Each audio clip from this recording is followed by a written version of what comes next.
شوہر نے شادی کی پہلی رات ہی دھمکی دی کہ میں نے جس دن اپنے بھائی کو تمہارے کمرے میں دیکھا اسی دن تمہیں طلاق دے کر گھر سے نکال دوں گا، میرے بھائی سے بچ کر رہنا۔ شوہر کی بات سن کر مجھے حیرت ہوئی کہ میرے دیور میں آخر کیا مسئلہ ہو سکتا ہے، وہ تو دیکھنے میں بہت معصوم لگتا تھا۔ میں نے اس بات کو نظر انداز کر دیا اور دیور سے تعلق اچھا رکھنے لگی۔ میرا نام نائلہ ہے۔ آج میری بارات کا دن تھا۔ میں اپنے کمرے میں بیٹھی اپنے شوہر کی منتظر تھی۔ کچھ ہی دیر میں میرے شوہر عامر کمرے میں داخل ہوئے۔ وہ بہت ہی خوبصورت تھے، جیسے میں نے سوچا تھا بالکل ویسے ہی۔ میرے شوہر نے اپنے سب گھر والوں کے بارے میں بتایا، اپنی ماں کے بارے میں کہا کہ میری اماں کی ہمیشہ عزت کرنا، لیکن جب اپنے چھوٹے بھائی کا ذکر آیا تو ان کا موڈ عجیب سا ہو گیا۔ وہ بولے، عمر تو اس کی 15 سال ہے، لیکن اسے بچہ سمجھنے کی غلطی کبھی نہ کرنا۔ وہ عورت کو بیوقوف بنانا اچھی طرح جانتا ہے، اور اسے کبھی میرے کمرے میں مت آنے دینا، ورنہ میں تمہیں طلاق دے دوں گا۔ شوہر کی بات سن کر مجھے حیرت ہوئی تھی کہ وہ اپنے بھائی کے بارے میں ایسا کیسے کہہ سکتے ہیں۔ اگلی صبح جب میں نے اسے دیکھا تو وہ بہت معصوم بچہ لگ رہا تھا۔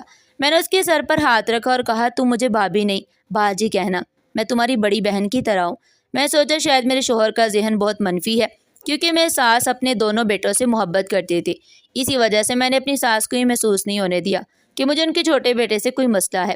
میرے شوہر پہلے دن سے کچھ شکی مزاج معلوم ہوتے تھے، اسی میں انہوں نے یقین دلایا کہ میں آپ کے سب گھر والوں کا خیال رکھوں گی۔ میرے شوہر نے مجھے کڑی نظر سے دیکھا اور بولے، اگر کچھ غلط ہوا تو میں تمہیں کبھی معاف نہیں کروں گا۔ شوہر کا رویہ بڑا عجیب سا تھا، لیکن میں نے سوچ لیا تھا کہ میں اس گھر میں سب کو ساتھ لے کر چلوں گی۔ اگلی رات ایک عجیب سا واقعہ ہوا۔ میں اپنے کمرے میں سو رہی تھی کہ مجھے باہر دروازے پر کسی کی آہٹ محسوس ہوئی۔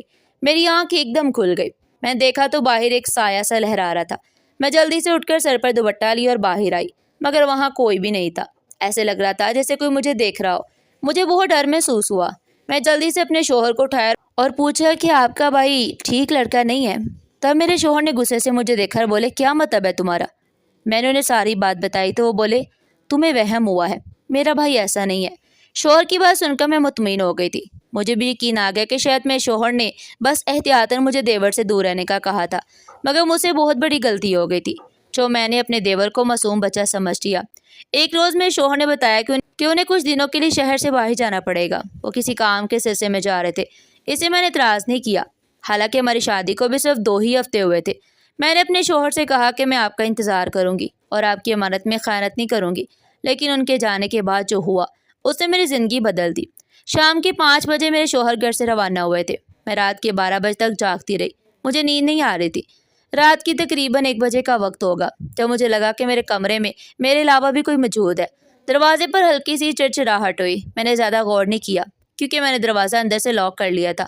ایسا تو ہو ہی نہیں سکتا تھا کہ کوئی دروازہ کھول کر اندر آ جائے، کیونکہ اس کمرے کی چابیاں صرف میرے پاس تھی۔ لیکن ایسا ہو چکا تھا، کوئی میرے کمرے میں آ چکا تھا، اور اب مجھے حیرت ہو رہی تھی کہ وہ کون ہو سکتا ہے۔ میں جلدی سے ہڑبڑا کر اٹھ بیٹھی تھی، تبھی مجھے کسی کے چلنے کی آواز سنائی دی۔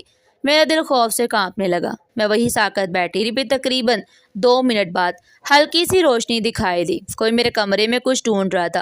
مجھے اپنی سانس رکتی ہوئی محسوس ہو رہی تھی، کیونکہ چور ڈاکو کا تصور آتے ہی میرا دل ہمیشہ خوفزدہ ہو جاتا، اور آج تو یہ سب حقیقت میں ہو رہا تھا۔ میں اپنے بیڈ پر ایسے بیٹھی رہی جیسے اگر ہلی تو کوئی مجھے مار ڈالے گا۔ پھر جیسے ہی اس نے دروازے کی طرف قدم بڑھائے، میرا شک یقین میں بدل گیا۔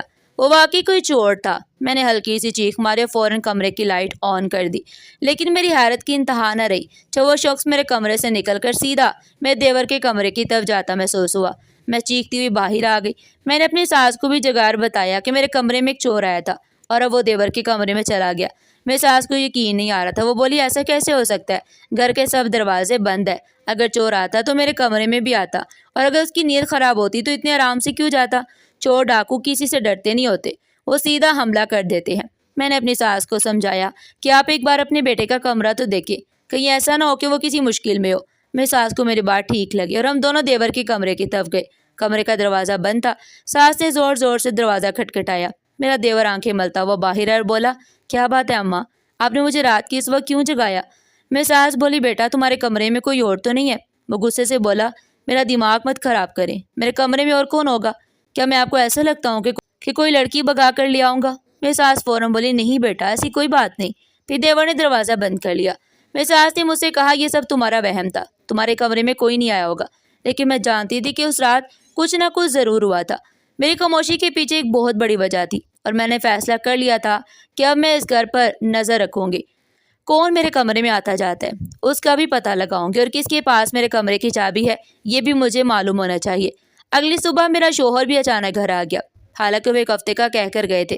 میں نے انہیں گھر میں دیکھا تو مجھے بہت خوشی ہوئی، لیکن میرے شوہر کی آنکھوں کے تیور بدلے ہوئے تھے۔ ایسے لگ رہا تھا جیسے وہ مجھے شک کی نظر سے دیکھ رہے ہو۔ تمہیں میرے آنے کی خوشی تو نہیں ہوئی؟ میرے شوہر نے مجھ پر گہری نظر ڈالتے ہوئے کہا۔ میں ان کی بات کا مطلب نہیں سمجھے تھی۔ ان کا اندازہ بہت عجیب سا تھا۔ مجھے سمجھ نہیں آ رہی تھی کہ وہ مجھ پر اتنا شک کیوں کر رہے ہیں۔ میں نے پوچھا، کیا میں آپ کو اچھی نہیں لگتی؟ میری بات سن کر شوہر نے کوئی خاص جواب نہیں دیا اور ہم دونوں باہر آ گئے۔ میری ساس کا موڈ بھی خراب تھا۔ میں نے ان سے ہنس کر بات کرنے کی کوشش کی، لیکن انہوں نے ٹھیک سے جواب نہیں دیا۔ مجھے صاف محسوس ہو گیا تھا کہ وہ مجھ سے ناراض ہے۔ پھر وہ میرے پاس بیٹھی اور کہنے لگی، بیٹی، عورت کی عزت سب سے زیادہ اہم ہوتی ہے۔ جب عورت پر کوئی داغ لگ جاتا ہے تو اسے اپنی وفاداری ثابت کرنی پڑتی ہے۔ مجھے امید ہے کہ تم بھی باقی سب چیزوں سے بڑھ کر اپنے شوہر کے ساتھ وفادار ہوگی، کیونکہ زندگی میں شوہر سے بڑھ کر کچھ نہیں ہوتا۔ ان کی باتیں سن کر میرا ذہن الجھ گیا تھا۔ میں سمجھ نہیں پا رہی تھی کہ آخر وہ کہنا کیا چاہتی ہیں۔ میرے ذہن میں ہزاروں سوال پیدا ہو رہے تھے۔ ضرور کوئی بات تھی جس کی وجہ سے میری ساس مجھ سے ایسی باتیں کر رہی تھی، لیکن اصل حیرت تو مجھے ناشتے کی میز پر ہوئی۔ میرا دیور مسلسل میری طرف دیکھ کر مسکرا رہا تھا۔ میں سمجھ گئی تھی کہ ضرور اس سب کے پیچھے اسی کی کوئی چال ہے، کیونکہ بلا وجہ تو میری ساس ایسا رویہ اختیار نہیں کر سکتی۔ میں دل ہی دل میں فیصلہ کر لیا تھا کہ اب میں اپنے دیور پر کبھی بھروسہ نہیں کروں گی اور اس سے زیادہ بات بھی نہیں کروں گی، تاکہ وہ میری کسی بات کو میری کمزوری نہ بنا سکے۔ تھوڑی دیر بعد وہ خود میرے پاس اور بولا، بھابھی، مجھے 1000 روپے چاہیے۔ میں نے اس کی طرف دیکھا اور کہا، کیا تمہیں لگتا ہے کہ میں بے وقوف ہوں تو تمہیں پیسے دے دوں؟ میرے پاس اپنی شادی کی سلامی کے پیسے ہیں اور وہ میں کسی کو نہیں دوں گی۔ میری بات سن کر وہ ہنس پڑا اور بولا، آپ اپنے پیسے رکھ لیں، میں آپ کا بھائی ہوں، لیکن اگر آپ نے مجھے پیسے نہ دیے تو میں خطرناک بھی ہو سکتا ہوں۔ کیا کہا تم نے؟ میں حیرت سے پوچھا۔ وہ بولا، بھابھی، اگر میں خوش نہیں رہوں گا تو اس گھر میں کوئی بھی آپ سے اچھے طریقے سے بات نہیں کرے گا، لیکن اگر آپ مجھے 1000 روپے دے دیں گی تو بھائی اور امی دونوں آپ سے خوش رہیں گے، کیونکہ اس گھر میں وہی ہوتا ہے جو میں چاہتا ہوں۔ میں نے کہا، اچھا ٹھیک ہے، میں تمہیں 1000 روپے دے دوں گی، لیکن اس بات کی کیا گارنٹی ہے کہ سب ہمیشہ میرے ساتھ اچھا سلوک کریں گے؟ وہ شرارتی انداز میں ہنس کر بولا، بھابھی، اس کی الگ فیس لگے گی۔ آپ ہر ہفتے مجھے 1000 روپیہ دے دیا کریں، بھائی کو سنبھالنا میرا کام ہے۔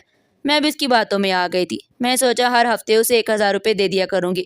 پھر ہفتہ ہفتہ سب کچھ بدلنے لگا۔ گھر میں سب کا مزاج اچھا رہنے لگا۔ میرے ساتھ بھی مجھ سے خوش رہنے لگی اور شوہر نے بھی مجھ پر شک کرنا بند کر دیا تھا، لیکن میرے دل میں ایک عجیب سا خوف رہتا تھا۔ پھر ایک رات میرا دیور میرے کمرے میں آ گیا۔ اس دن میں اسے پیسے دینا بھول گئی تھی۔ وہ آتی بولا، بھابھی، آج مجھے 5000 روپے چاہیے۔ میں نے کہا، میں تمہیں صرف 1000 روپے دے سکتی ہوں۔ وہ بڑے اطمینان سے بولا، آج آپ مجھے 5000 روپے دیں، باقی اس مہینے کی قسطیں معاف۔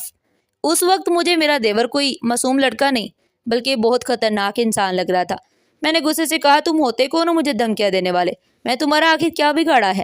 وہ ہنس کر بولا، میں آپ سے صرف پیسے ہی تو مانگ رہا ہوں، پیسوں کے بدلے میں اپنی خدمات انجام دوں گا۔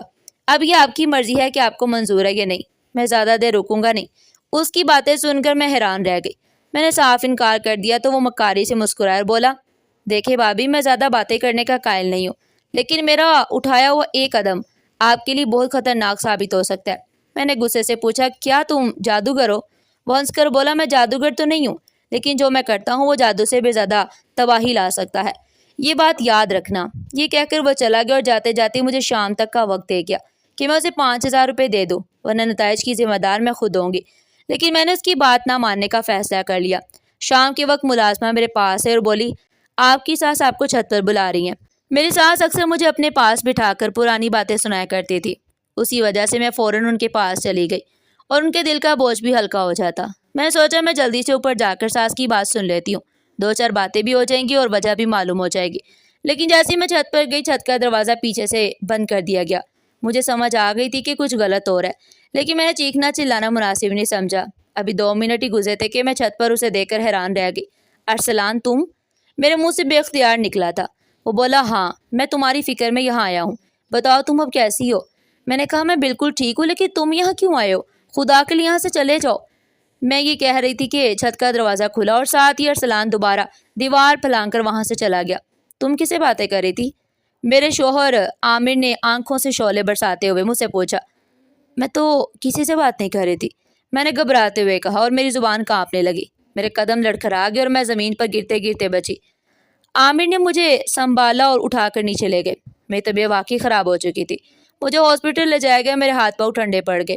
عامر کو لگا شاید مجھے کوئی شدید صدمہ پہنچا، لیکن ڈاکٹر نے ہمیں خوشخبری سنائی کہ میں امیر سے ہوں۔ یہ خبر سنتے ہی عامر کا سارا غصہ ختم ہو گیا، لیکن میرے ذہن سے چھت والا واقعہ نہیں نکل رہا تھا۔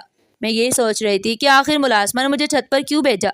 اگلے دن میں نے اسے بلا کر پوچھا کہ تم نے ایسا کیوں کیا تھا اور کس کے کہنے پر مجھے چھت پر بھیجا تھا۔ وہ کچھ بھی نہ بولی، لیکن میرے ذہن میں بار بار یہی سوال آ رہا تھا کہ آخر ارسلان میرے سسرال کیوں آیا، وہ بار بار مجھے کیوں تنگ کر رہا تھا۔ میرا رشتہ پہلے ارسلان سے ہی طے ہوا تھا، لیکن پھر اس نے خود ہی منگنی توڑ دی۔ اس کی وجوہات الگ تھی، لیکن ہم دونوں کو اس بات پر کوئی اعتراض نہیں تھا۔ اب تمہارے خاندانوں میں صلح بھی ہو چکی تھی۔ ہماری ماؤں کی لڑائی کی وجہ سے ہم ایک نہ ہو سکے، لیکن آج بھی ہم ایک دوسرے کی عزت کرتے تھے۔ عامر خود ہی مجھے میری ماں کے گھر چھوڑ آئے۔ میری اماں میری خوشخبری سن کر بہت خوش ہوئی، کیونکہ میرے بھائی کی شادی کے بعد ابھی تک ان کے گھر اولاد کی خوشخبری نہیں آئی تھی۔ اسے میری خوشخبری نے انہیں نہال کر دیا۔ وہ کہنے لگی، بیٹی تمہاری پہلی اولاد ہے، میں چاہتی ہوں کہ تم کچھ دن میرے پاس رہو، میں تمہارا اور بچے کا خیال رکھوں گی۔ ویسے بھی ان دنوں لڑکیوں کا اپنی ماں کے پاس رہنا ہی بہتر ہوتا ہے۔ یہ بات سن کر میں خوش ہو گئی، لیکن عامر کے سامنے زیادہ کچھ نہیں بولی۔ ان کے جانے کے بعد میں نے اماں سے کہا کہ میں چچا کے گھر جا کر ان کے بچوں سے ملاتی ہوں، اور دراصل میں ارسلان سے بھی ملنا چاہتی تھی، جو اس روز اچانک میرے سسرال پہنچ گیا تھا۔ میں ان کے گھر گئی تو ارسلان مجھے دیکھ کر خوش ہوا اور بولا، کیا بات ہے، اب تو تم ٹھیک لگ رہی ہو۔ میں نے کہا، ہاں میں تو ٹھیک ہوں، لیکن تم ایسی باتیں کیوں کر رہے ہو، اور اس رات میرے گھر کیوں آئے تھے؟ اگر عامر تمہیں دیکھ لیتے تو کیا سوچتے؟ وہ بولا، اگر دیکھ لیتے تو کیا ہو جاتا، ویسے بھی وہ تم پر بہت ظلم کرتا ہے، ارسلان نے دکھی لہجے میں کہا تھا۔ میں حیران ہو کر بولی، عامر مجھ پر ظلم کرتا ہے، یہ تم سے کس نے کہا؟ وہ مجھے حیرت سے دیکھنے لگا اور بولا، نائلہ تمہیں کیا ہو گیا، تم خود تو مجھ سے روز باتیں کرتی ہو، یہ دیکھو تمہارے میسیجز میرے پاس ہیں۔ یہ سن کر میرے قدموں تلے سے زمین نکل گئی۔ میں نے اس کے ہاتھ سے موبائل لے کر دیکھا تو واقعی کوئی نائلہ بن کر اس سے باتیں کر رہا تھا اور لکھ رہا تھا کہ میں یہاں خوش نہیں ہوں، مجھے یہاں سے لے جاؤ، میری زندگی جہنم بن گئی ہے، میری اماں ابا کو بھی سب بتا دو۔ میں حیران رہ گئی اور بولی، میں نے تو ایسا کبھی نہیں کہا، ارسلان تم اس نمبر پر دوبارہ میسیج کرو۔ اس نے میرے سامنے ہی میسیج کیا اور فوراً جواب بھی آ گیا۔ میں نے کہا، دیکھو میں تو تمہارے سامنے کھڑی ہوں، اگر میں یہ سب کر رہی ہوتی تو پھر ابھی تم سے بات کیسے کر رہی ہوتی؟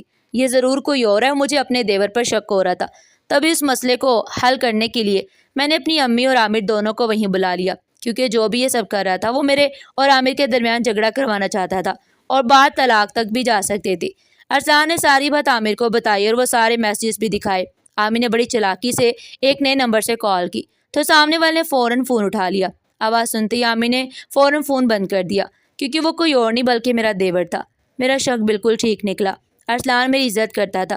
میں نے ارسلان سے کہہ دیا کہ آئندہ اس نمبر پر کوئی رابطہ نہ کرنا، مگر مجھے حیرت ہو رہی تھی کہ میرے دیور کو یہ سب کیسے معلوم ہوا۔ عامر نے اسی وقت مجھے بتایا تھا کہ اسی لیے میں نے تمہیں پہلی رات ہی منع کیا تھا کہ میرے چھوٹے بھائی سے دور رہنا، وہ نشہ کرتا ہے اور پیسوں کے لیے پہلے بھی ایسی حرکتیں کر چکے ہیں۔ اگلے دن عامر نے اپنی ماں سے بات کی اور اپنے چھوٹے بھائی کو ہاسپٹل میں ایڈمٹ کروایا تاکہ اس کا علاج ہو سکے اور اس کی نشے کی عادت ختم ہو جائے۔ اب عامر کو مجھ پر پورا بھروسہ تھا اور میں بھی عامر کے ساتھ ہنسی خوشی زندگی گزار رہی ہوں۔ ناظرین، آپ کو ہماری آج کی کہانی کیسی لگی؟ کمنٹ سیکشن میں اپنی قیمتی رائے کا اظہار ضرور کیجیے گا، اور اس طرح کی مزید سبق آموز کہانیاں سننے کے لیے یہ چینل کو سبسکرائب کریں، ویڈیو کو لائک کریں اور زیادہ سے زیادہ شیئر کریں۔ پھر ملتے ہیں ایک نئی اور سبق آموز کہانی کے ساتھ، تب تک کے لیے اللہ حافظ۔